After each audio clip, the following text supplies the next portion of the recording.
ბატონო იური, რა მდგომარეობა დღეს ქარში წყალმომარაგების მხრივ? ნუ წყალმომარაგების მხრივ რომ ძალიან სახარებელი მდგომარეობა არ არის, ამას თვითონ მოსახლეობაც ნათლად ამჩნევს, მაგრამ მე მინდა მოკლედ ავხსნა ის დღევანდელი სიტუაცია წყალმომარაგების საქმეში და ყველა ის შემოფერხებელი მიზეზებიც გავაცნო ჩვენს მოსახლეობას, რომ იცოდეს ერთხელ და სამუდამოდ თუ რატომ ხდება ეს და რატომ შედარებით თუ ადრე კარგად იყო, რატო არის დღეს ასე და ну რა თქმა უნდა, როგორც ყველა სფეროში, ჩვენ სფეროშიც თავისებური ჩავარდნები არის დღევანდელი ეკონომიკური მდგომარეობიდან გამომდინარე, რა თქმა უნდა, მაგრამ ну მეტნაკლებად ჩვენ ვცდილობთ, რომ ეს ნაკლოვანებები როგორმე გამოვასწოროთ ჩვენი მუშაობით. როგორც იცით, ქალაქს წყალი მიეწოდება ბებნისის სათავე ნაგებობიდან. და სათავე ნაგებობაზე ჩვენ გვაქვს დანადგარები აგრეგატები, რომლებიც ესე იგი ტუმბავენ წყალს ლეთეთის რეზერვუარებში. რეზერვუარები გვაქვს ჩვენს ლეთეთში 30000 ტონა ტევადობის და შემდგომ იქიდან მოეწოდება სააბონენტო ქსელს. ხშირია როგორც მოიხსენებათ ელექტროენერგიის გამორთვა. ელექტროენერგიის გამორთვა კიდევ იწევს ზრავების და სხვადასხვა აგრეგატების, ესე იგი ხშირი ჩართვა გამორთვა იწევს მათ ცვეთას და ხშირად წყალიდან გამოდის. მაგრამ მოსახლეობამ თითქმის უკვე ყველა გათვითცნობიერებული ამ საკითხში, რომ გასულ წელს დაგვეწვა ერთი ძრავი, მეტად ძვირად ღირებული ძრავებია და სხვათა შორის ფიზიკურადაც უკვე ძნელი გახდა მათი შოვნა. ადრე თუ ჩვენი მომარაგების სამმართველო უფასოდ გვაძლევდა, შეიძლება ასე ითქვას, უფასოდ გვაძლევდა ამ ძრავებს, რომელიც რუსეთიდან შემოდიოდა. ამჟამად იძულებული გავხდით შემდგომ ну ერთხელ წყალთა მეურნეობის სამმართველო დაგვეხმარა, გვათხოვა ძრავი. შემდგომ ისევ შევიზნიეთ ჩვენივე სახსრებით, უпростоრად ბიუჯეტიდან გამოყოფილი სახსრებით რაიონის გამგეობამ გამოგვიყო და შევიზნიეთ. ამის შემდეგ ეს ძრავიც დაიწვა ძაბის ხშირი ვარდნისა და იმის სიხშირის დაცემის დროს ადვილად იწვება ძრავი და დაგვეწვა ძრავი. შევიზნიეთ შემდეგ ძრავი, ამჟამად ვამუშავებ ძრავს ისევ ნათხოვარი ძრავით ვმუშაობ და ვფრთხილდებით, რომ როგორმე ვიდრე სხვა ძრავს ვიშოვიდეთ, რომ ეს ძრავი მომუშავოთ. ამიტომ ამჟამად ჩვენ წყალს ვამუშავებთ, წყლის მიწოდებას ვაწავებთ გრაფიკის მიხედვით. ეს გრაფიკი ასეთი არის. დენის მაქსიმალური მოწოდების პირობებში საღამოს 6 საათიდან მეორე დილის 10 საათამდე ძრავი მუშაობს მუდმივად. თუ რა თქმა უნდა ვიმეორებ ელექტროენერგია არ გამოირთო. ამ ხნის განმავლობაში წყალი მიეწოდება მხოლოდ და მხოლოდ იმ აბონენტებს, რომლებიც პირდაპირ ქსელზე არიან მიერთებული და იმ მაღლივ ბინებს, ეს 5 სართულიანი და სხვა ბინები, რომლებიც მიერთებული არიან ამ ქსელზე. ღამის განმავლობაში რა თქმა უნდა წყალი როდესაც დაგროვდება რეზერვუარში, მეორე დილით დაგროვებიდან, ესე იგი მეორე დილით უკვე ქსელში ეშვება წყალი. და მოსახლეობას აქვს წყალი დაახლოებით დილის 7 საათიდან 8:30-დან დაახლოებით ასე დღის 12 საათამდე. ეს არის ჩვენი დღევანდელი გრაფიკი. ამ გრაფიკით ჩვენ არა მარტო ესე იგი ვინახავთ ჯერჯერობით ერთადერთ ძრავს, რომელიც მეტი არ გაგვაჩნია სათადარიგო ჩვენი ამჟამად არ აქვს, ამავე დროს ჩვენ ვცდილობთ, რომ როგორმე ელექტროენერგიის ხარჯი შევამციროთ. შეიძლება თქვენს იცოდეთ და აგერ რაიონის ხელმძღვანელობამ კარგად იცის და რამდენიმე წერილიც კი მივიღეთ აგეროპო, რომ ერთ-ერთი დიდი დებიტორული დავალიანება გააჩნია ელექტროენერგიისა ჩვენს გაერთიანებას. ამჟამად უკვე შეადგინა 17 მილიარდამდე შეადგინა ამ დავალიანებამ, რომლის გადახდა ხა ძნელია, შეიძლება ზოგიერთმა ვინც ჩახედული არ არის ამ საქმეში თქვას, რომ წყლიდან ამონაკრეფი თანხით გადაიხადეთ, მაგრამ ახლა მე მოგახსენებთ, რომ მოსახლეობის გადასახადი სულზე შეადგენს 50000 კუპონს თვეში და რომ ჩვენი აბონენტთა საერთო რაოდენობა გავამრავლოთ 50000 კუპონზე, ესე იგი 100% გადახდაზე რო ვიანგარიშოთ, ალბათ ეს თანხა შემოტანილი თანხა მხოლოდ ეყოფა იმ ელექტროენერგიას, რომელსაც ჩვენი ძრავი დახარჯავს ალბათ ერთი დღევამის განმავლობაში, არც იმას არ ეყოფა.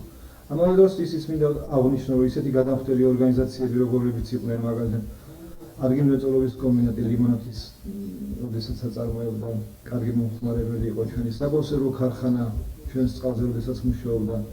მათ საშუალებით კიდევ ხდებოდა ზოგიერთი თანხის ასე ვთქვათ ამოკაჩვა, მაგრამ ამჟამად ეს საწარმოები გაჩერებულები არიან და ჩვენ ვერ ვახერხებთ იმ თანხის შევსებას.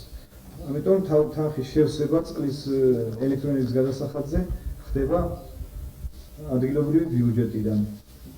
აქვე შედის რა თქმა უნდა იმ მუშაკთა ხელფასები, სხვადასხვა საჭირო მასალების შეძენა თუ რა თქმა უნდა ის მასალებიც დიშოვეთ და სხვა.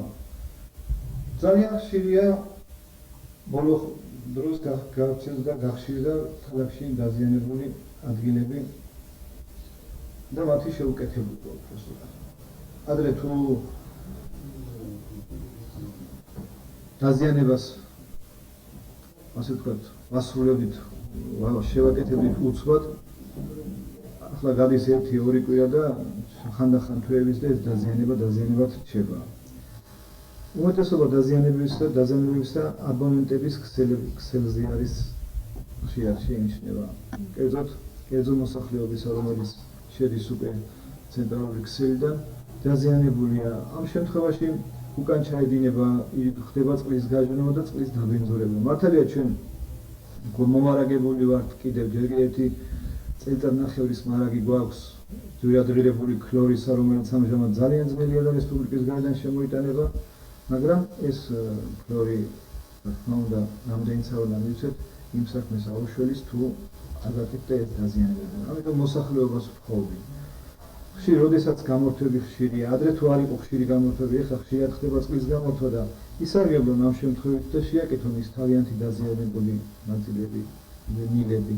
ამავე დროს ხშირია მოსახლეობის მიერ წყლის უყარათოდ ხარჯვა. მინდა გულის ტკივილით თქვა თითოეულმა ნახოს თავის ეზოში, მე თითქმის 50-60% ძალიან კარგად ვიცი, რომ ზოგს არ აქვს საკეტი ონკანები, ზოგს არ აქვს ის სტანდარტული ონკანები, რომლებსაც უნდა იყოს დაყენებული, აქ ლაპარაკია 15 მმ-იან, 15 მმ ონკანებზე, ხშირად არის 25-იანი, 32 მმ-იანი ონკანებიც კი წყალს, სასმელ წყალს ხარჯავენ ბაღის საწყალად, ეზოს მოსაწყალად. ნუ კარგია რა თქმა უნდა, როდესაც წყალი გაქვს ადამიანს და ყველაფერში გამოიყენებ, მაგრამ როდესაც მეზობელს არ აქვს წყალი, სასმელი წყალი და შენ კიდევ იმას იყენებ ბაღის მოსაწყალად, სადღაც უხერხულად მიმაჩნია მე რა თქმა უნდა ასეთი მეზობელი. დღესდღეობით საკმაოდ დიდ პრობლემას წარმოადგენს ქალაქიდან საყოფაცხოვრებო ნარჩენების გატანა. რას გვეტყვით ამის შესახებ? ნუ საყოფაცხოვრებო ნარჩენების გატანაზე უფრო ცუდი მდგომარეობა აქვს, რატომ? საერთოდ გაერთიანებას ყავს მხოლოდ ბენზინზე მომუშავე ტრანსპორტი. უკანასკნელი 2-3 წლის განმავლობაში თქვენ კარგად მოგეხსენებათ, რომ რაიონში არ შემოდიოდა ბენზინი. ესე იგი არ ხდებოდა ორგანიზაციების მომარაგება ბენზინის საწვავით. ამიტომ ჩვენ იძულებული გავხდით შემოგვეტანა დიზელის საწვავი, მაგრამ დიზელის საწვავზე რომ არ ყობა ჩვენ ტრანსპორტი, ამიტომ გამგეობის გადაწყვეტილებით მომაგრებული იყო სხვადასხვა ორგანიზაციებიდან ტრანსპორტი, კერძოდ კოლმეურნეობებიდან, ახლომდებარე სოფლებიდან, ეს ბებნისი იქნება, ქარელის და სხვა წყალთან მეურნეობის ორგანიზაციებიდან.